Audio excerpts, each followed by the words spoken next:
Good morning students. आज આપણે પ્રકરણ 6 આનુવંશિકતાના આણ્વીય આધારમાં જન્યને દ્રવ્યના ગુણધર્મો વિશે ચર્ચા કરીશું। આમાં ડીએનએ વર્સસ આરએનએ, ઠીક है કે ડીએનએ સારા આનુવંશિક દ્રવ્ય છે કે આરએનએ સારા આનુવંશિક દ્રવ્ય છે, ઠીક है। કારણ કે પહેલા શું માનવામાં આવતા હતા કે પ્રોટીન આનુવંશિક દ્રવ્ય છે, ઠીક है। બેકલોટ, મેકાર્ટી અને એવેરીના એક્સપેરિમેન્ટ થયા, ठीक है। પછી બેકલિયોડ, મેકાર્ટી અને એવેરીને બતાવ્યા કે ડીએનએ જે છે આનુવંશિક દ્રવ્ય છે, પ્રોટીન નથી, ઠીક है। પછી એના કન્ફર્મેશન અને સાચી સાબિતી કોને આપી હતી? હર્શી અને ચેઝના એક્સપેરિમેન્ટ ઉપરથી ખબર પડી ગઈ હતી કે ડીએનએ જે છે આનુવંશિક દ્રવ્ય છે, ઠીક है। કોના એક્સપેરિમેન્ટ ઉપરથી? તો હર્શી અને ચેઝ, ઠીક है। चेस प्रयोग करते, ठीक है। શું ખબર પડી ગઈ थी કે ડીએનએ આનુવંશિક દ્રવ્ય છે, પ્રોટીન नहीं है, ठीक है। पर એના પછી ખબર પડી કે કેટલાક વાયરસમાં જે છે આરએનએ પણ આનુવંશિક દ્રવ્ય છે।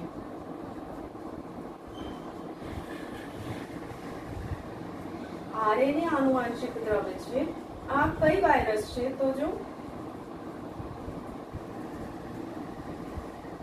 क्यू बीटा बैक्टीरियोफेज आमा आरएनए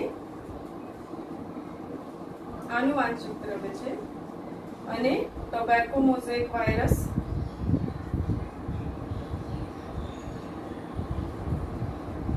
ઠીક है। અને એક ચાલી રહ્યા છે ને કોરોનામાં પણ આરએનએ છે આનુવંશિક દ્રવ્ય, ઠીક है। તો ક્યુ બીટા બેક્ટીરિયોફેજ અને ટોબેકો મોઝેક વાયરસ આમાં આરએનએ આનુવંશિક પદાર્થ છે। હવે પ્રશ્ન આવે કે જો મોટા ભાગમાં સજીવોમાં તો ડીએનએ આનુવંશિક દ્રવ્ય છે, પણ કેટલાક વાયરસમાં પણ આરએનએ આનુવંશિક દ્રવ્ય છે, તો શા માટે ડીએનએ જે છે પૂર્ણ પ્રભાવી આનુવંશિક દ્રવ્ય છે, જ્યારે આરએનએ વાયરસમાં આનુવંશિક દ્રવ્ય છે પણ સંદેશવાહક અને અનુકૂલનકારક તરીકે પણ વર્તી રહ્યા છે, ઠીક है। આ એક મોટા પ્રશ્ન છે અને એટલા માટે આપણને નક્કી કરવાના છે કે ડીએનએ જે છે આ સારા આનુવંશિક પદાર્થ છે કે આરએનએ, ઠીક है। તો અહીંયા આપણા પ્રશ્ન લખી દઉં તો આપણને એના આન્સર મળશે કે ડીએનએ પૂર્ણ પ્રભાવી આનુવંશિક દ્રવ્ય છે, એના આન્સર ગોતવાના છે, ઠીક है। જ્યારે આરએનએ સંદેશવાહક અને અનુકૂલનકારક તરીકે વર્તે છે, ઠીક है। આ પ્રશ્નના આન્સર આપણને ગોતવાનું છે। તો જો અને આમાં સંદેશવાહક આરએનએ કઈ આરએનએ છે અને અનુકૂલનકારક આરએનએ કઈ આરએનએ છે એ તમે મને કમેન્ટમાં લખજો। એ જ ચેપ્ટરના પહેલા વિડીયોમાં મેં એની બાબતમાં ચર્ચા કરેલી છે, ઠીક है। તો એને મને કમેન્ટમાં લખજો કે સંદેશવાહક આરએનએ કઈ આરએનએ છે અને અનુકૂલનકારક આરએનએ કઈ આરએનએ છે, ઠીક है। તો જો કે જે કઈ પદાર્થ જનીન દ્રવ્ય તરીકે વર્તે, જનીન દ્રવ્ય હોય તો આમાં અમુક ગુણધર્મો જોઈએ, એના માટે કેટલાક માપદંડો છે। જો એના પર કોઈ અણુ ખરા ઉતરે તો આ જનીન દ્રવ્ય તરીકે ગણી શકે છે, ઠીક है। તો કઈ માપદંડ છે તો એને એમ પણ કહી શકાય કે જનીન દ્રવ્યના ગુણધર્મ શું હોવું જોઈએ, ઠીક है। આમાં પહેલા છે કે પોતાની જેવી પ્રતિકૃતિ બનાવવામાં સક્ષમ હોવું જોઈએ,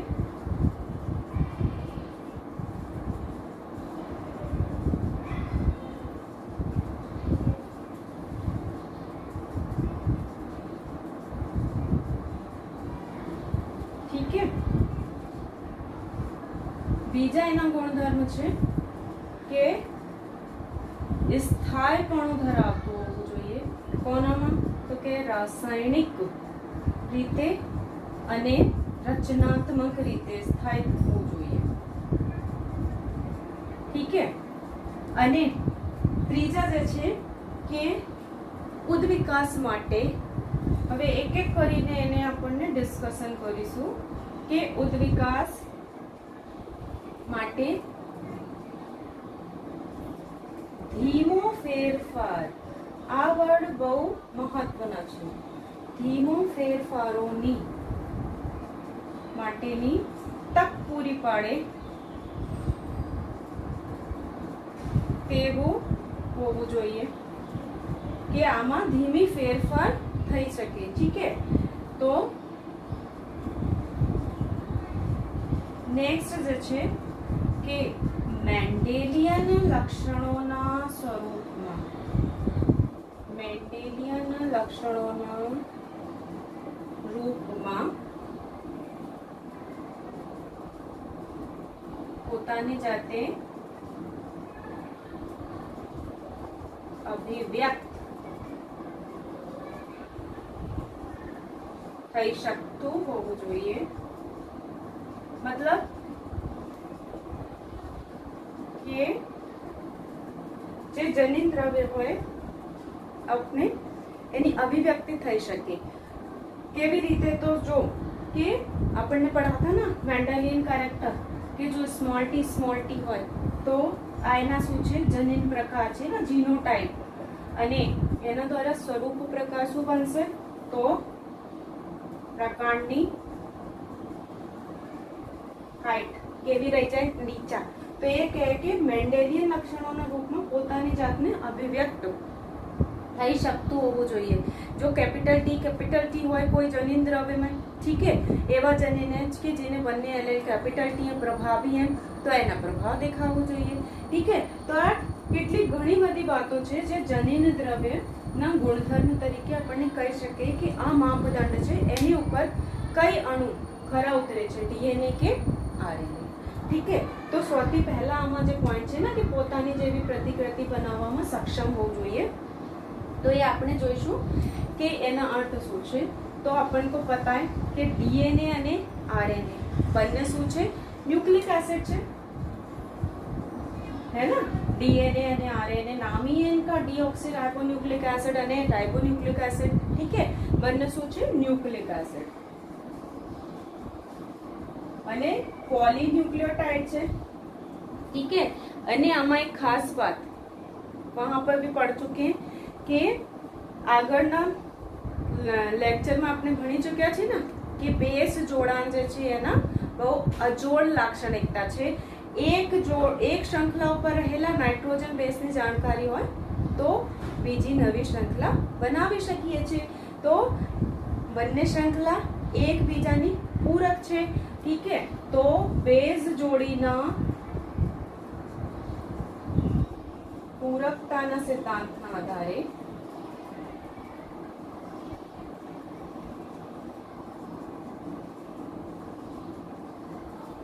ठीक है, आरएनए અને ડીએનએ, આરએનએ અને ડીએનએ બંને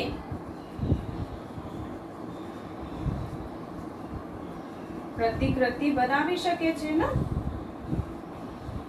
मतलब डीएनए तो આપણને ખબર છે, આપણને જોઈ લીધા હતા કે એક આમ જોયા હતા ને કે ભાઈ डीएनए હોય, ठीक है। અને પછી આમાં આપણને પ્રયોગ જોયા હતા કે ડીએનએ ની જે બંને શ્રૃંખલા છે ટેમ્પલેટ તરીકે કામ કરે અને એની ઉપર નવી શ્રૃંખલાના निर्माण થઈ જાય છે। દેખાઈ था हमने, ठीक है, देखा था।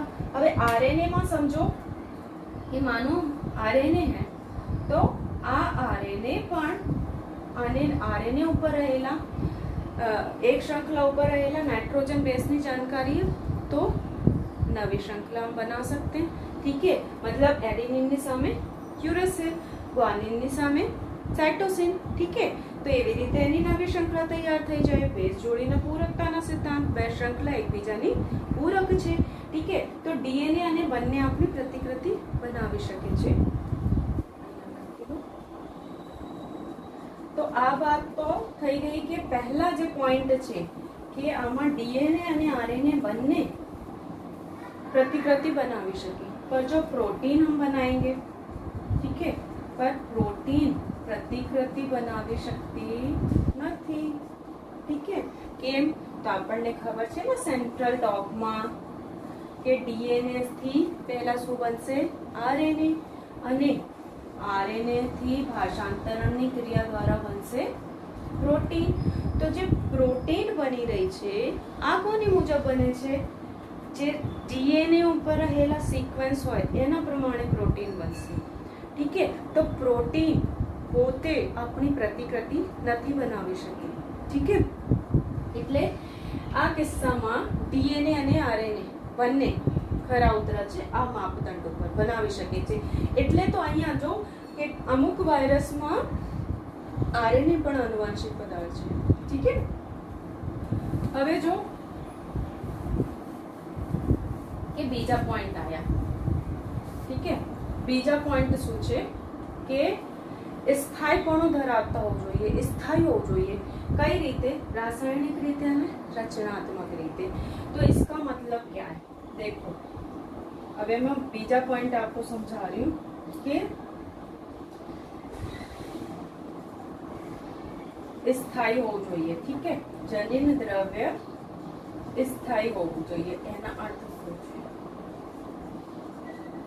કે જીવનની વિવિધ અवस्था. ठीक है. आ विविध अवस्थाओं कई कई છે ખબર? તો જેમ કે हमने पढ़ा था ना जुवेनाइल तबक्का હોય, પછી પ્રજનનિક તબક્કા, પછી વૃદ્ધાવસ્થા આવે. ઠીક है. તો આ ઘણી બધી અવસ્થાઓ પરિવર્તન થતા હોય એક સજીવની અવસ્થાઓમાં. પર જનીન દ્રવ્ય બધી અવસ્થાઓમાં એક સરખા સ્થાયી હોવું જોઈએ. ઠીક है.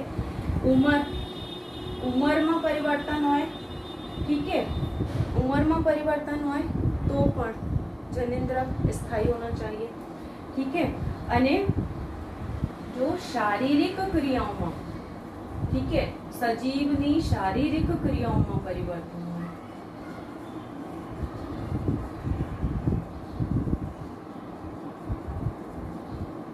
તો આ બધી ક્રિયાઓ में परिवर्तन થાય તો પણ જનીન દ્રવ્ય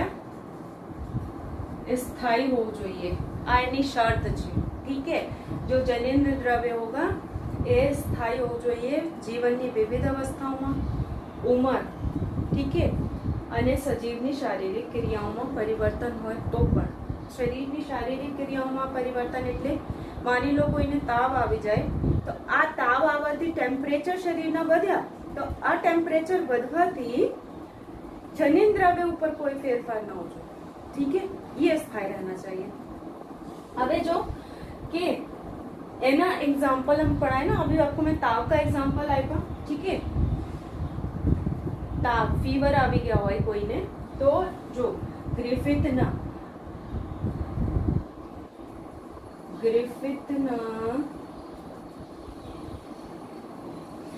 રૂપાંતરણ સિદ્ધાંત અને જનીન દ્રવ્ય જે છે ને સ્થાયી હોય છે એ हमें बात पता चली थी ग्रिफिथना रूपांतरण सिद्धांत द्वारा. देखो इन्होंने क्या किया था कि गर्मी थी બેક્ટેરિયા જે છે મૃત્યુ પામી ગયા તો પણ આ બેક્ટેરિયામાં એટલી ક્ષમતા છે કે આર સ્ટ્રેનને એસ સ્ટ્રેનમાં પરિવર્તિત કરી દે. અને आर स्ट्रेन में कई क्षमता आई थी खबर ना? आर स्ट्रेन में लिखो, आर स्ट्रेन में जो क्षमता आई थी ना जहरी बनवानी कोनी कारणे आई थी खबर?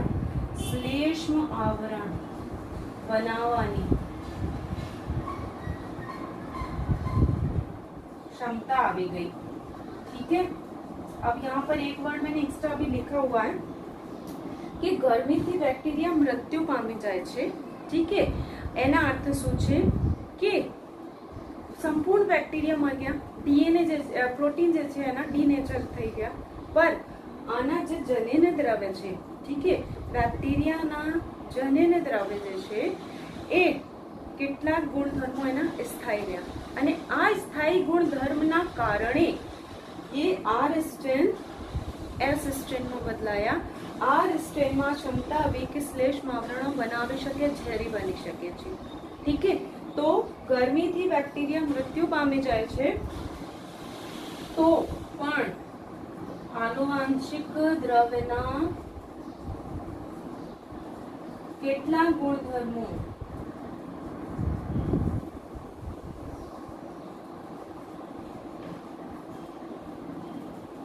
नष्ट ना થાય. ठीक है. तो यहीं पे ही लिख लो कि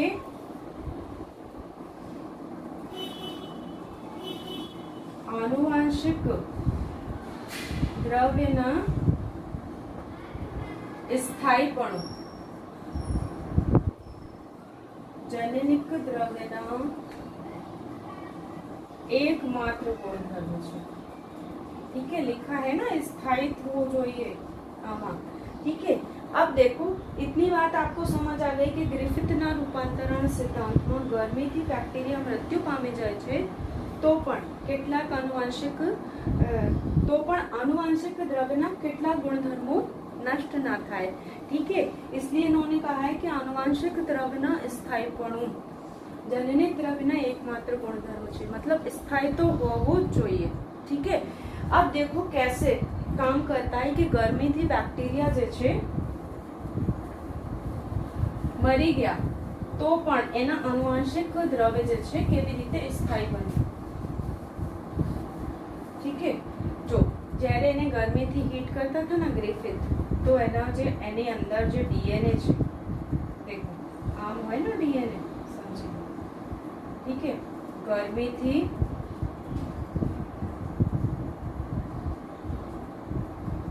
गर्मी आपवाती लगी हो और हीट आपवाती लगी हो, हीट आपी. ठीक है. अब क्या होगा, हीट आपवाती थाय सु टेम्परेचर વધારે હોય તો ડીએનએ ની બંને સ્ટ્રેન્ડ જે છે ખુલી જાય, બંને સ્ટ્રેન્ડ ખુલી જાય. ठीक है. હવે ખુલી ગઈ એટલે આ આનુવાંશિક દ્રવ્ય તો હવે કામ નહીં કરેગા. ठीक है. અને આ ઘટનાને ખબર શું કહેવાય? વિનૈસર્ગિકકરણ. ડીએનએ ના વિનૈસર્ગિકકરણ કહેવાય. ठीक है. બંને શૃંખલા છૂટા પડી ગઈ. હવે આ જે બંને શૃંખલા છે, ફરી ટેમ્પરેચર જ્યારે નોર્મલ આવે, ठीक है, सामान्य ताप आवे, सामान्य तापमान पर फिर क्या होगा, ये એકબીજાની પાસ પાસે આવશે અને ફરીવાર ડીએનએ બનાવી લે. એટલે તો આર સ્ટ્રેન એસ સ્ટ્રેન में બદલાયા છે. ठीक है. તો આના સ્થાયીપણું છે કે જે જનીન દ્રવ્ય છે આ સ્થાયી છે, એટલે અને આમાં એ ક્ષમતા આવી ગઈ કે આર સ્ટ્રેન એસ સ્ટ્રેન માં બદલાયા. ठीक है. તો એ કહેવાનો અર્થ છે કે આનુવાંશિક દ્રવ્યના સ્થાયીપણું હોવું જોઈએ. ठीक है. अब देखो डीएनए हमने खोल दिया, डीएनए ના વિનૈસર્ગિકકરણ થઈ ગયા હીટ થી, અને ફરી ટેમ્પરેચર સામાન્ય આવ્યા તો ફરી એક બીજા સાથે ગોઠવાઈ ગયા. ठीक है. પછી ફરી એને આનુવાંશિક દ્રવ્ય તૈયાર થઈ ગયા. अब देखो કે રાસાયણિક રીતે આ વાત તો થઈ કે કેવી રીતે સ્થાયી બની જાય છે. ठीक है. अब देखो રાસાયણિક રીતે બંને આરએનએ અને डीएनए समझो. ठीक है. तो डीएनए तो हमने देखा कि હવે રચનાત્મક રીતે કેવી રીતે हो गया स्थायी. ठीक है. હવે રાસાયણિક રીતે જો કે આરએનએ અને डीएनए, આરએનએ માં કઈ કઈ રસાયણથી બનેલા છે? આરએનએ જે ન્યુક્લિયોટાઇડ છે ને, તો એના ન્યુક્લિયોટાઇડ જે આરએનએ માં હોય, तो आमा तो राइबोज शर्करा जोवा મળે છે ना, तो राइबोज शर्करा एक बना रही हूँ न्यूक्लियोटाइड, इसमें हमें क्या मिलेगा, रिबोज शर्करा, है ना. इसीलिए तो रिबोज राइबोन्यूक्लिक एसिड एना नाम છે, तो रिबोज शर्करा છે. ठीक है. એના પહેલા કાર્બન ઉપર ખબર છે ને કે નાઇટ્રોજન બેઝ જોડાયેલા છે, પછી બીજા કાર્બન ઉપર એક OH ગ્રુપ हमें फ्री મળશે. ठीक है. CH2O P double bond O OH OH. तो आ एक ન્યુક્લિયોટાઇડ છે જેના દ્વારા આરએનએ બની ગયા છે. ठीक है. એવા ઘણા બધા ન્યુક્લિયોટાઇડ જોડાઈને આરએનએ બનશે. તો તમે અહીંયા જોઈ શકો કે એના બીજા નંબરના કાર્બન ઉપર, આમ તો આપણે ભણી ચૂક્યા છે, બીજા નંબરના કાર્બન ઉપર એક ફ્રી OH ગ્રુપ છે કે જે કોઈ પણ બીજા પદાર્થ હોય એની સાથે ક્રિયા કરી શકે. હવે ઠીક છે, અહીંયા હું રબ કરી દઉં પછી તમને સમજાવું. એક RNA જો કેવા બનશે ન્યુક્લિયોટાઇડ, તો देखो ठीक है ना, N2HOH અહીંયા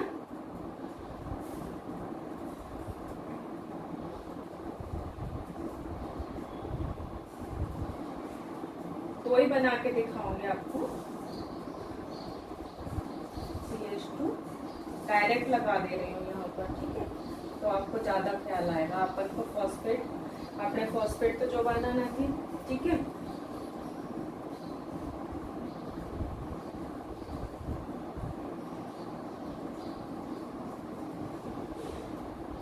એવા હોય ને RNA, ठीक है.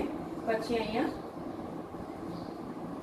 ફરીવાર ફોસ્ફેટ જોડાઈ ગયા, HOH, ठीक है. આના 1 2 3 4 અને 5 કાર્બન, 1 2 3 4 અને 5th કાર્બન, ठीक है. તો એવા જોડા તો પૂરી RNA की श्रृंखला બનશે. તો તમે અહીંયા જોઈ શકો કે સેકન્ડ નંબરના કાર્બન ઉપર એક OH ગ્રુપ ફ્રી છે. જો કોઈ બીજા પદાર્થ આવે તો હવે એની સાથે આ ક્રિયા કરી શકે છે. કોણ? RNA, ठीक है. તો RNA માં રાઇબોસ શર્કરાની હાજરી છે એટલે એ રાસાયણિક રીતે જે વધારે ક્રિયાશીલ છે. બીજી વાત, इसमें यूरेसिल, थायमिन ના સ્થાને કઈ રસાયણ છે? यूरेसिल, ठीक है. यूरेसिल પણ વધારે ક્રિયાશીલ છે એટલે RNA કેવા બની જાય છે? વધારે ક્રિયાશીલ બની જાય છે અને અસ્થિર અણુ બને છે.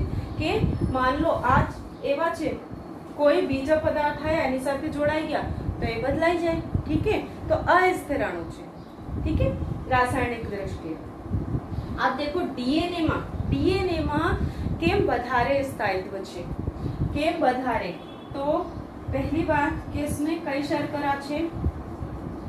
ડીઓક્સી રાઇબોસ શર્કરા છે. ડીઓક્સી રાઇબોસ શર્કરાના અર્થ શું છે? કે એના જે બીજા નંબર ઉપર ડીઓક્સી થઈ ગયા, मतलब આમાંથી એક ઓક્સિજન निकली गई છે, ठीक है. एवा पर यहाँ पर भी HOH लगेंगे, CH2OH.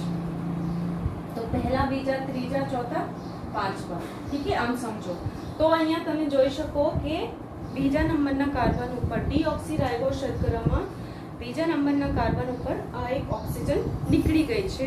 જો એને એક ન્યુક્લિયોટાઇડ બનાવી લો કે N2 હોય, ठीक है. પાંચમા નંબર ઉપર ફોસ્ફેટ જોડાઈ ગયા.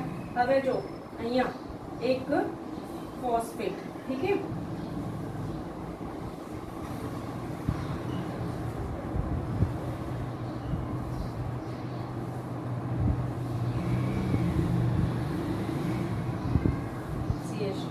તો હવે તમે જોઈ શકો આ સ્ટ્રક્ચરમાં જોઈ શકો કે એક પણ ફ્રી OH ગ્રુપ નથી, ठीक है. એટલે DNA જે છે રાસાયણિક રીતે ઓછા ક્રિયાશીલ છે, ठीक है. RNA કરતા રાસાયણિક રીતે ઓછા ક્રિયાશીલ છે. બીજી વાત કે આમાં યુરેસિલની જગ્યા, DNA માં યુરેસિલની જગ્યા કઈ રસાયણ જોવા મળે છે? થાઇમિન જોવા મળે છે. એના અર્થ શું છે કે યુરેસિલના 5 નંબરના સ્થાને મિથાઇલેશન થઈ ગયા, મિથાઇલ ગ્રુપ જોડાઈ ગયા, એનાથી થાઇમિનના નિર્માણ થયા. ખબર છે ને, થાઇમિનના બીજા નામ 5 મિથાઇલ યુરેસિલ પढ़ाए ना, 5 મિથાઇલ યુરેસિલ. એના અર્થ શું છે કે યુરેસિલના 5મા નંબરની જગ્યા પર મિથાઇલ ગ્રુપ જોડાઈ ગયા અને થાઇમિન બની ગયા જે યુરેસિલ કરતા ઓછા ક્રિયાશીલ છે, ठीक है. તો બે એની પાસે એવા રસાયણ છે જે ઓછા ક્રિયાશીલ છે અને RNA પાસ રાઇબોસ શર્કરા અને યુરેસિલની હાજરીના કારણે RNA જે છે વધારે ક્રિયાશીલ બની ગયા છે, ठीक है. તો આમ કહેવાય કે અને હા, રચનાત્મક દ્રષ્ટિએ હવે જો રચનાત્મક આમાં કેમ બીજા ગ્રુપ જોડાઈ જાય છે તો એની પાસે હવે જો પેક નહીં ને આરએનએ પાસ તો સિંગલ સ્ટ્રેન્ડેડ છે, જ્યારે ડીએનએ જે છે એની ફરતે એક હવે બીજી સ્ટ્રેન્ડ પણ આવી જાય તો આ એક સંપૂર્ણ રીતે જોડાઈ ગયા. ઠીક છે, તો હવે એક પણ એની પાસે જગ્યા નથી કે જે કોઈ બીજા ગ્રુપ એની સાથે અટેચ થઈ શકે. ઠીક છે, હવે બીજી बात एक और जो कि जो इसको मैं मिटा देती हूँ थोड़ी देर. अबे समझो कि मानो कोई आरएनए है, ठीक है, अभी सिंपल बना रही हूँ. आरएनए है, ठीक है, आमा बेस ग्रुप છે, ठीक है, નાઇટ્રોજન બેઝ છે. હવે એની પ્રતિકૃતિ બની તો એની જગ્યા યુ ની જગ્યા માની લો બાય મિસ્ટેક જે છે જી આવી જાય. આવી શકે ના તો આમાં વિકૃતિ થાય કોઈ દિવસ. ઠીક है, જી આવી ગયા, ગ્વાનિનની સામે સી આવી ગયા અને સાયટોસિનની સામે ग्वानिन આવી ગયા. मैं किसमें बात कर रही हूँ? आरएनए में प्रतिकृति बनी रही है, नवी श्रृंखला निर्माण पामी रही है. तो आ कंडीशन में તમે જો કે અહીંયા જે છે મિસ્ટેક થઈ ગઈ. ઠીક છે, હવે આ મિસ્ટેક જે છે જ્યારે આરએનએ કોઈ બીજી નવી સંતતિમાં ટ્રાન્સફર થાય તો એ મિસ્ટેક આ નવી સંતતિઓમાં જવાની પૂર્ણ શક્યતા. ઠીક છે, અહીંયા કરેક્શન માટે કોઈ સ્થાન નથી, કારણ કે જે આરએનએ ની એક શ્રૃંખલા છે દેખી નહીં પાएगी. ઠીક है, देख नहीं पाएगी એટલે શું કે જો ડીએનએ સમજો, આટલી વાત હવે ખબર પડી ગઈ કે મિસ્ટેક થઈ જાય તો નવી સંતતિઓમાં ટ્રાન્સફર થાય. હવે ડીએનએ ની વાત સમજો કે ડીએનએ કેવા છે, ડબલ સ્ટ્રેન્ડેડ છે ને, દ્વિશૃંખલિત. તો આ દ્વિશૃંખલામાં માની લો અહીંયા એટી જીસી આ સિક્વન્સ છે. ઠીક है, હવે જ્યારે એની નવી શ્रृंखला निर्माण पामे तो क्या होगा? અને મોસ્ટલી મોટા ભાગમાં યુરેસિલમાં જ મિસ્ટેક હોય છે.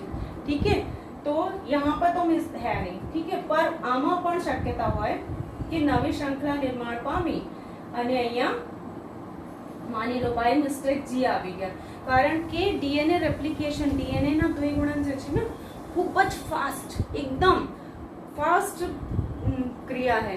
ઠીક है, અને આટલી ફાસ્ટ ક્રિયામાં મિસ્ટેક થઈ જાય છે.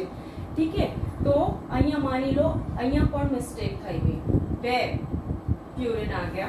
ઠીક है, બાકી પૂરા ડીએનએ જો બના એ સહી है. હવે ડીએનએ માં જ્યારે અહીંયા એક જગ્યા મિસ્ટેક થઈ ગઈ તો જ્યારે બે શ્રૃંખલા જોડાય ના, બંને શ્રૃંખલા જોડાય ના, તો આ શ્રૃંખલા ના જોડાય. આ જગ્યા ઉપર શ્રૃંખલા બોન્ડ નહીં બનાएगी, હાઇડ્રોજન બોન્ડ બનશે જ નહીં. તો ડીએનએ ને તરત જ ખબર પડી જાય કે અહીંયા મિસ્ટેક થઈ ગઈ. તો ડીએનએ જો કે ડીએનએ જે છે આગળ વધી જાય છે, पूरी यहाँ पर भी नाइट्रोजन बेस लगी तो बनावता बनावता आगळ वधी गया. ठीक है, आगळ वधी गया, પછી ये पाछड़ आवे, यहाँ पर इससे रिमूव करेगा, यहाँ पर टी लगाएगा, थायमिन जोड़ाશે અને પછી બોન્ડ બનશે તો દ્વિશૃંખલિત. તો ડીએનએ માં રિપેર સમારકામ કરવાની ક્ષમતા છે. ठीक है, खूब फास्ट काम करता है, रेप्लिकेशन में खूब फास्ट क्रिया है रेप्लिकेशन.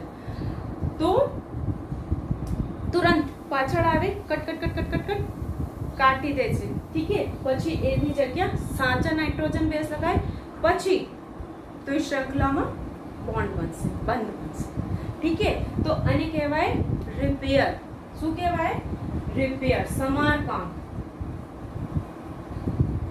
ठीक है, तो આમ કહી શકાય કે ડીએનએ જે છે રાસાયણિક રીતે ઓછા ક્રિયાશીલ છે આરએનએ કરતા અને રચનાત્મક રીતે વધારે સ્થાયી છે. ઠીક છે, તો અહીંયા લખી લો. તો કે ડીએનએ આરએનએ કરતા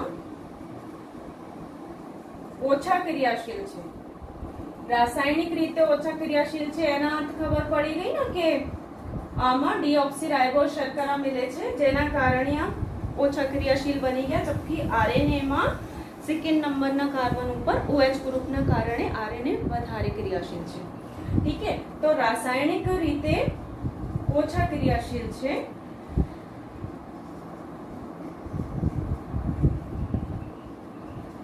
અને રચનાત્મક રીતે વધારે સ્થાયી છે.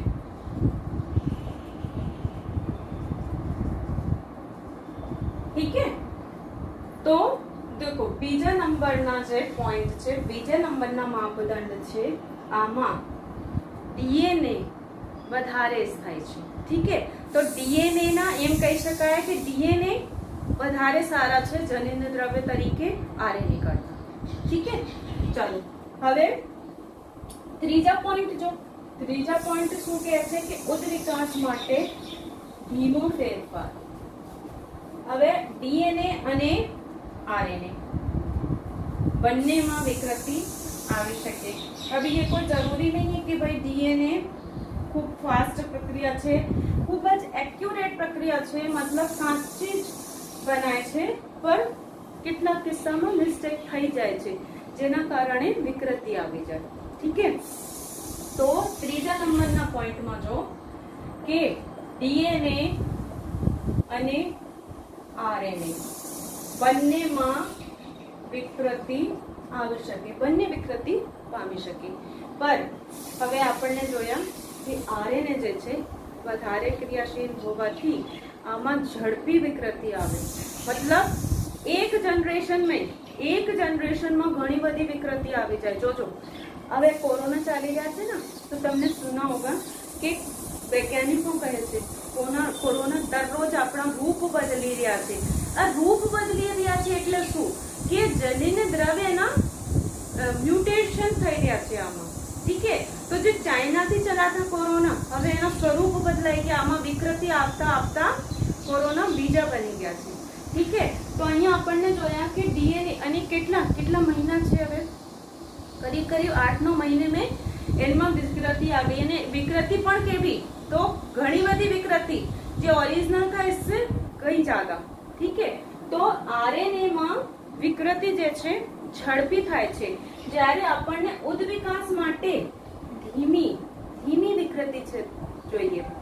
और ધીમી વિકૃતિનો અર્થ શું છે કે ડીએનએ માં માની લો એક વખત કોઈ વિકૃતિ આવી તો એ 2, 3, 4 ऐसे એટલી જનરેશન સુધી પહોંચશે.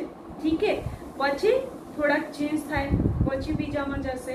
ઠીક है, તો ધીમા ફેરફાર જોઈએ, અને એટલા માટે જાતિ બનવામાં ઘણા સમય લાગે છે. ઠીક है, ડીએનએ માં ધીમી ફેરફારથી નવી जातियों निर्माण થાય છે, ઉદ્વિકાસ થાય છે.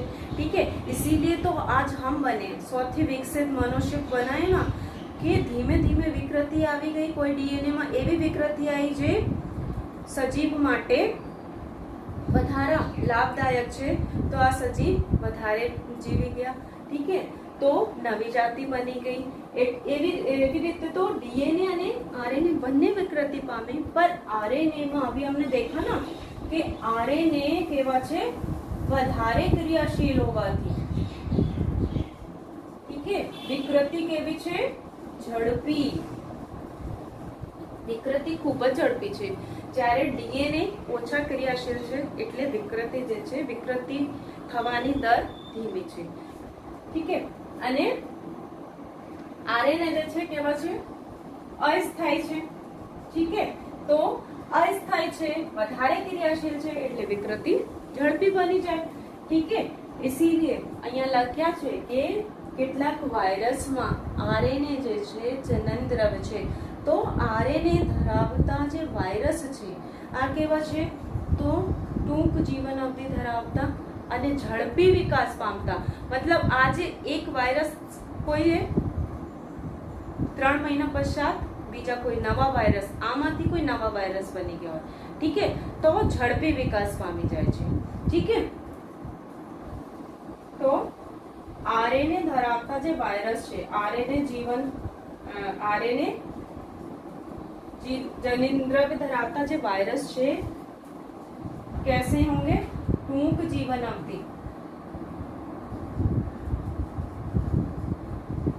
ઠીક है, ઝડપી વિકાસ અને વિકૃતિ પામે છે।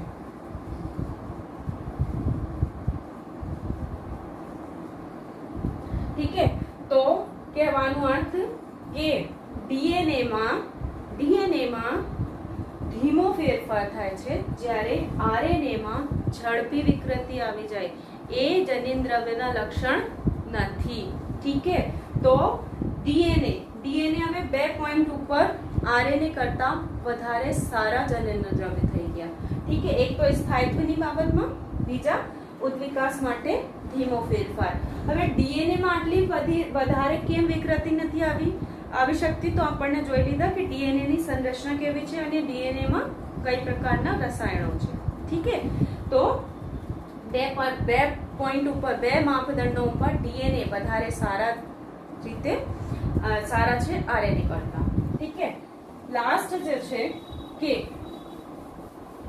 प्रोटीन मेंडेलियन लक्षणों स्वरूप में, अब मैंने आपको बताया है कि लक्षणों की अभिव्यक्ति केवी रीते थाय, तो प्रोटीन स्वरूप में लक्षणों की अभिव्यक्ति थाय छे।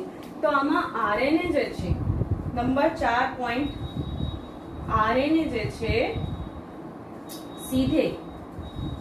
सीधो प्रोटीन संश्लेषण करी सके। देखा था ना हमने आरएनए से, ये पढ़ा था ना हमने सेंट्रल डॉगमा, याद रखजो એટલે મહત્વપૂર્ણ છે સેન્ટ્રલ ડોગमा કે ડીએનએ થી શું બનશે આરએનએ અને આરએનએ से બનશે પ્રોટીન। જ્યારે પ્રોટીન બને તો લક્ષણોની અભિવ્યક્તિ થાય છે। તો આમાં શું કહી રહ્યા છે કે પોતાની જાતે અભિવ્યક્ત થઈ શકે, તો આરએનએ સીધા પ્રોટીન સંશ્લેષણ કરી શકે, પર डीएनए सीधा प्रोटीन संश्लेषण ना करी सके। आरएनए सीधा प्रोटीन संश्लेषण बनावी सके એટલે લક્ષણોને અભિવ્યક્ત કરી શકે। यही तो आपको बताया। पर डीएनए જે છે, ઠીક है, અહીંયા જો કે डीएनए જે છે आरएनए ઉપર ડિપેન્ડ કરે કોના માટે, प्रोटीन संश्लेषण माटे। ठीक है, तो डीएनए से पहले बनेगा आरएनए અને પછી બનશે પ્રોટીન। તો डीएनए પ્રોટીન સંશ્લેષણ માટે કોની ઉપર ડિપેન્ડ કરશે, आरएनए પર આધાર રાખે છે।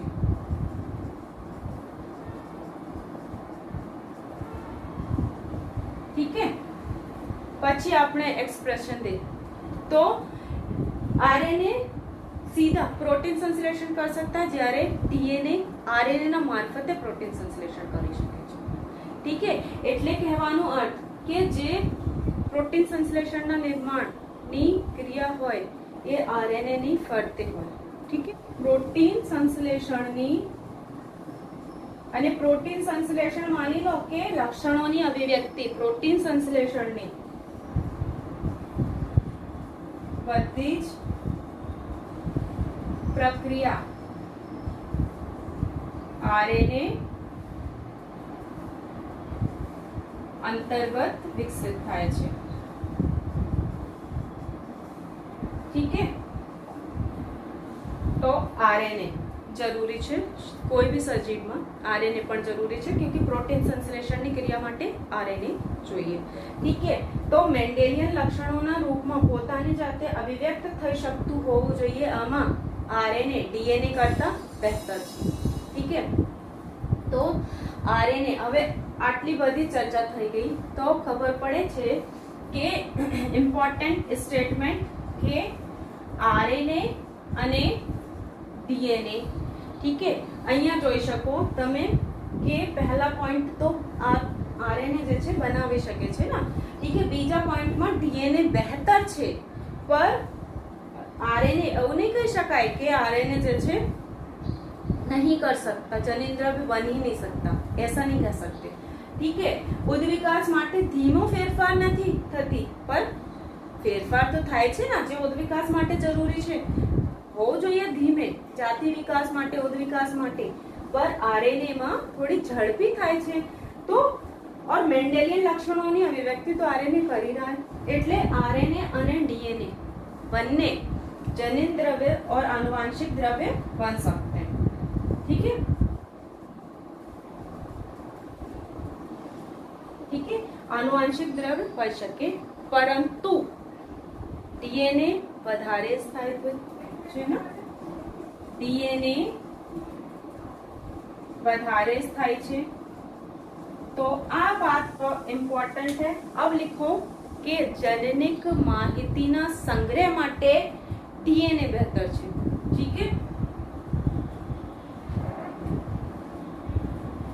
जनिक माहितीना संग्रह वर्ड है यहाँ पर, संग्रह माटे डीएनए बेहतर विकल्प છે। हाँ, के डीएनए જનનિક માહિતી સંગ્રહ કરવાની હોય તો કોની કઈ અણુ દ્વારા કરી શકાય છે? डीएनए। ठीक है, જ્યારે સ્થાનાંતરણ मतलब હવે માહિતી કોની પાસે છે? સંગ્રહ તો डीएनए પાસે છે, पर આ સંગ્રહ જે છે નવી સંતતિઓમાં સ્થાનાંતરણ कराना है तो कौन करेगा? आरएनए। कैसे करेगा? प्रोटीन बनाવીને નવી સંતતિઓમાં ટ્રાન્સફર કરશે। ठीक है, तो જનનિક માહિતીના स्थानांतरण माटे बहुत इंपॉर्टेंट लाइन है।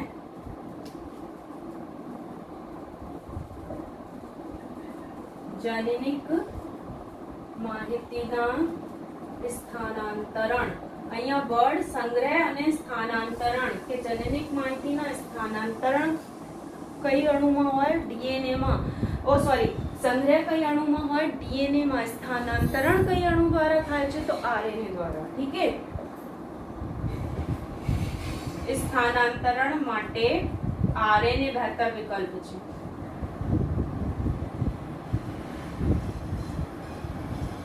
ठीक है, બંને અણુ આપણા શરીરમાં જરૂરી છે। તો આ કેટલાક ગુણધર્મ છે। ठीक है, હવે જો એક વખત એનો રિકેપ લઈ લો કે આરએનએ પહેલા પોઈન્ટ જે છે બંને બનાવી શકે। બીજા પોઈન્ટમાં ડીએનએ વધારે થાય છે આરએનએ કરતા।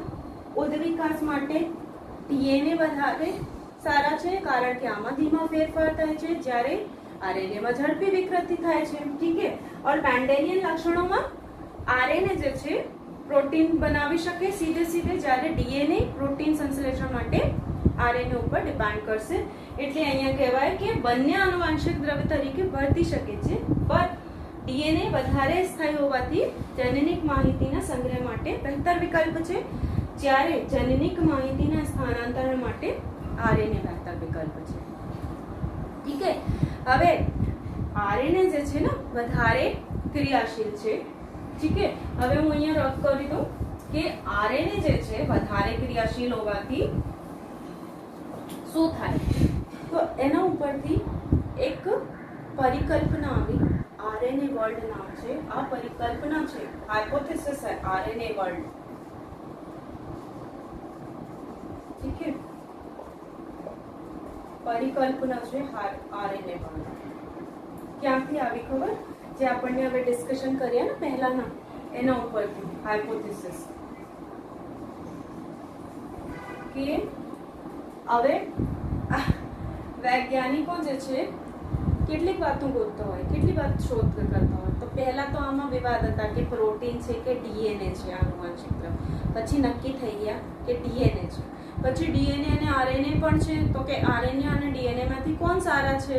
ठीक है, तो પછી નક્કી થયા કે ભાઈ ડીએનએ માહિતી રાખવામાં, માહિતીના સંગ્રહ કરવામાં વધારે સારા વિકલ્પ છે, જ્યારે સ્થાનાંતરણ માટે આરએનએ વધારે સારા વિકલ્પ છે।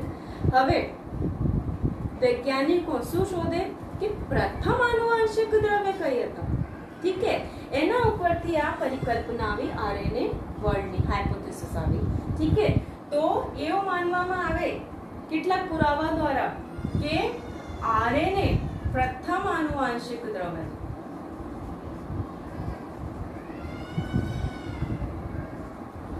ठीक है,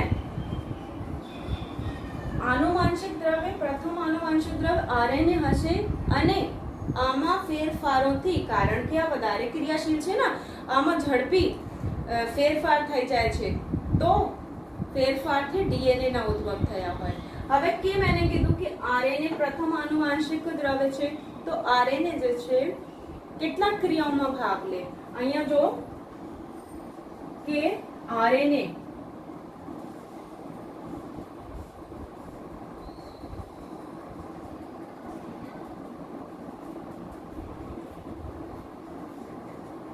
જીવનની આવશ્યક ક્રિયાઓ કઈ કઈ ક્રિયાઓમાં આરએનએ વગર નથી ચાલી શકી એમ.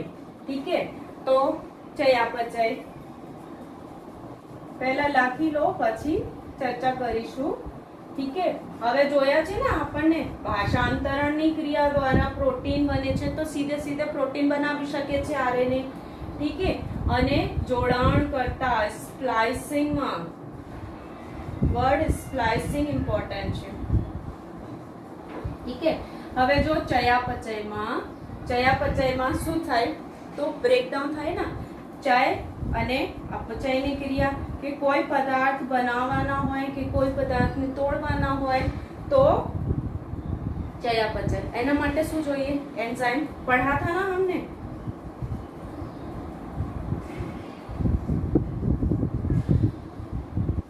एंजाइम અને આ एंजाइम શું છે તો પ્રોટીન है एंजाइम શું છે प्रोटीन कौन बनाएगा आरएनए द्वारा बनશે चयापचयની ક્રિયા જીવનની આવશ્યક ક્રિયાઓ આરએનએ અંતર્ગત થાય છે ઠીક है બીજી વાત ભાષાંતરણ તો આપણને જોઈ લીધા कि भाषांतरणની ક્રિયા आरएनए द्वारा જ થાય છે सीधे सीधे प्रोटीन संश्लेषण आरएनए કરી શકે છે ठीक है तो स्प्लाइसिंग હવે જો કે आरएनए कितना महत्वपूर्ण है કે કેટલીક એવી પ્રક્રિયાઓ હોય લખ્યા છે ને કે જૈવ રાસાયણિક પ્રક્રિયાઓ એવી હોય કે જેમાં ફક્ત आरएनए उत्प्रेरक तरीके काम करे છે ठीक है और केवल आरएनए उत्प्रेरक और आरएनए उत्सेचक कहना કરી શકે એવી જૈવ રાસાયણિક ક્રિયા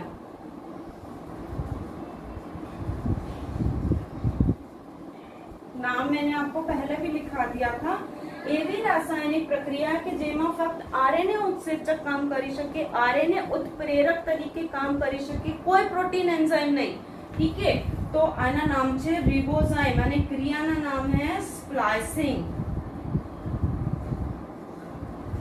रिबोजाइम एंजाइम जे छे ना रिबोजाइम आरएनए छे ठीक है आरएनए जे रिबोजाइम छे स्प्लाइसिंग नी क्रिया में भाग ले શું છે स्प्लाइसिंग तो अभी हम देखेंगे कि જ્યારે एमआरएनए बनेगा ना डीएनए से एमआरएनए बनसे तो एनी बच्चे बच्चे કેટલાક એવા કોડ હોય કે જે ટ્રાન્સલેશન ના કરી શકે तो इनको हम बाहर काट के निकाल देंगे અને બીજા જે कोड करता भाग छे में जोड़ देंगे तो इन्हें कहिए स्प्लाइसिंग ठीक है तो आ स्प्लाइसिंग की क्रिया में कौन भाग लेगा रिबोजाइम ठीक है ठीक जीवन थी नी आवश्यक क्रियाओं आरएनए अंतर्गत विकसित थाय छे ठीक है तो आरएनए जे छे उत्प्रेरक तरीके काम करे छे आरएनए उत्प्रेरक तरीके काम करे એટલે વધારે प्रतिक्रियाशील बने ठीक है એટલે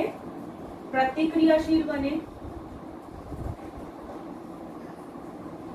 અને અસ્થાયી બની જાય એટલે प्रतिक्रियाशील હોવાથી અસ્થાયી બને છે ठीक है અને આમાંથી કોના निर्माण કોના ઉદ્ભવ થયા તો रूपांतरण अभी यहाँ पर कितनी इंपॉर्टेंट लाइन लिखी है कि आरएनए में रासायनिक रूपांतरण थी डीएनए ना उद्भव थयो इतनी इंपॉर्टेंट लाइन है मैंने आपको भी बताया कि रसायन में आरएनए रसायन में रिबो शर्करा અને યુરેસિલ જોવા મળે છે आरएनए में हाँ भूलना नहीं यूरेसिल ठीक है इसमें मिला है आरएनए में अब मैंने आपको बताया था कि यूरेसिल में 5 नंबर ना पोजीशन ऊपर मिथाइल ग्रुप जोड़ाई गया એટલે અહીંયા લખે છે ને રાસાયણિક રૂપાંતરણ તો આ કઈ રૂપાંતરણ છે કે યુરેસિલ માં 5th પોઝિશન પર મિથાઇલ સમૂહ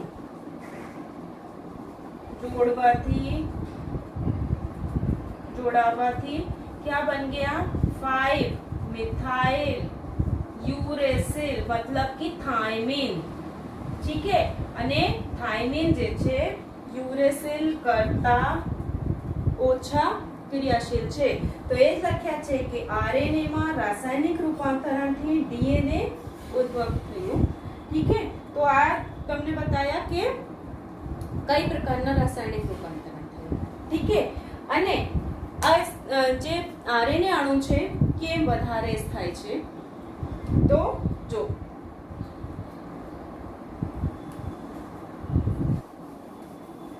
કે ડીએનએ પાસે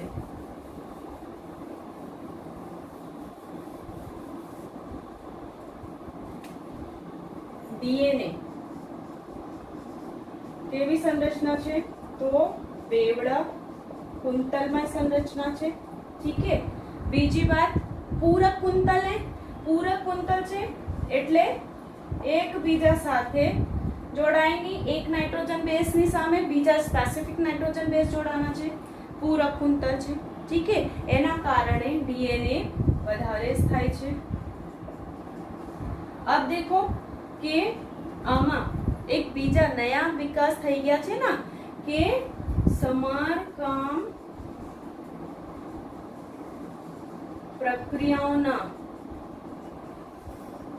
વિકાસ થવાથી જે ડીએનએ છે પરિવર્તન પ્રત્યે प्रतिरोधी बने। एना अर्थ शू छे मैंने आपको बताया अभी बेवड़ी कुंतलमय है तो देखो ऐसी संरचना है बेवड़ी कुंतलमय संरचना है। हवे आ बेवड़ी कुंतलमय संरचना में आपने खबर है कि पूरक कुंतल है मतलब अभी इसको मैं खोल के सिंपल आपको बता देती हूँ बार बार बताती हूँ। ठीक है, आज यानी पूरक कुंतल और अभी आपको इसी में मैंने बताया तो एना कारणे ए स्थायी तो छे एना कारणे स्थायी तो छे વધારે स्थायी परिवर्तन प्रत्ये प्रतिरोधी केम बनी गया तो अभी आपको मैंने बताया ना कि मानी लो एनी जगह बाय मिस्टेक जे छे ग्वानिन આવી ગયા હોય તો આ શૃંખલાઓ જોડાય નહીં રિપેર સમારકામ પ્રક્રિયાનો વિકાસ થવાથી। ठीक है, परिवर्तन प्रत्ये प्रतिरोधी बन गई पूरक है जोड़ाયેલા નથી એટલે ફટાફટ यहाँ से પાછળ આવશે ડીએનએ અને એને કાપીને એની જગ્યા સાચા નાઇટ્રોજન બેઝ લગાएगा તો આ ક્રિયાને કહેવાય રિપેર સમારકામ ડીએનએ ના સમારકામ। ठीक है, આ પણ એન્ઝાઇમની હાજરીમાં હોય। ठीक है, કઈ એન્ઝાઇમ છે એ આપણે ઉપલા ધોરણમાં ભણીશું। તો સમારકામ પ્રક્રિયાઓના વિશે માનો અહીંયા ગલતી થઈ ગઈ હોય મિસ્ટેક થઈ ગઈ હોય તો એ જ મિસ્ટેક બીજી સંતતિઓમાં જતી હોય નહીં તો इसमें બીજા આ તો એની વિશેષતા છે જેના કારણે ડીએનએ સ્થાયી બની ગયા પછી આમાં એક બીજી પ્રક્રિયા પણ વધારે આવી ગઈ કે સમારકામ પ્રક્રિયાઓનો વિકાસ થઈ ગયા તો હવે કોઈ મિસ્ટેક થવાની એની શક્યતા નથી થઈ શકે છે એટલે તો વિકૃતિ આવે છે। ठीक है, पर रिपेयर प्रक्रियाओं विकास थवाથી परिवर्तन प्रत्ये प्रतिरोधी बनी गया है।